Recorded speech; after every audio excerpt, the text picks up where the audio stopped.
little bit of a tip if you have an asshole landlord. So, I live in a place,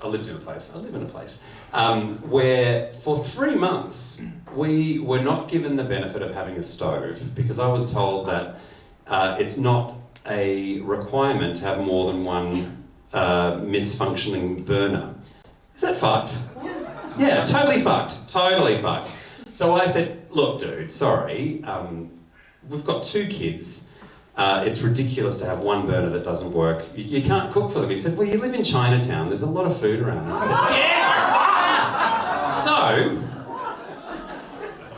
the same real estate agent said, oh, by the way, the owner's selling the apartment. This is 6 months into a 12-month lease.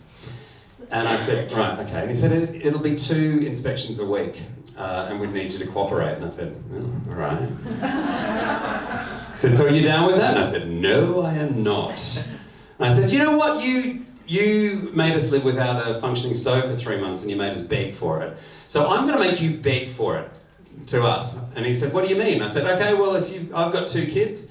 They're going to be brats. I'm going to make the house really, really dirty for the inspections, and I'm going to get a big 1-foot dildo and put it next to the bed. And I'm going to stay in the house, because I read that that's legal, and I'm going to stay in the house when the inspections are on, and I'm going to scowl.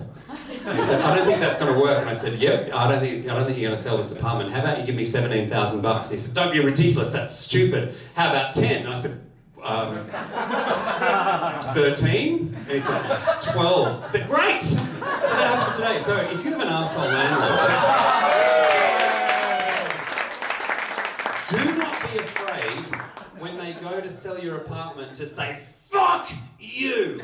Because everyone deserves a functioning burner. Do you agree?